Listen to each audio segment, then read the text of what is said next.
we could talk about reactions here because since the last time I spoke to you, something happened, and I was like, man, I would love to know his perspective on this. So, like, if you're a kid that grew up in Green Bay watching Brett Favre your whole childhood, and you're like, man, I want to be a quarterback one day, and then you become Aaron Rodgers or whatever it is, you become that next great quarterback, and you're on your way, and then all of a sudden, when that hero was asked about you, it's a line or it's a mention where it's like, wait a minute, that's how they feel about me? So I have to ask, going back a year ago to Eminem's Kamikaze album, there's a mention about you on this album. I assume that you've heard this, but I have to ask you because there's a couple artists he mentions a lot of artists on that album, as we all know.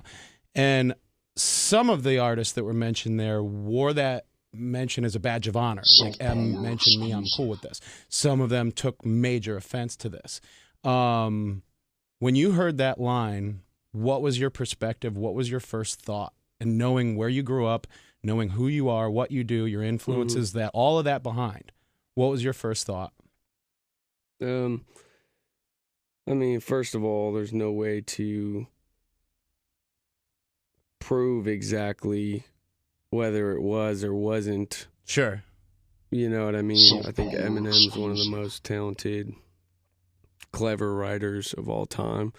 So I guess there's no way to prove that, and I wouldn't respond to something that I can't prove that didn't happen, or I don't even know if I would ever respond to that, whether it was about me or not. You know what I mean? I've always, in every interview, I've always just talked about how I think Eminem's one of the best writers and rappers of all time.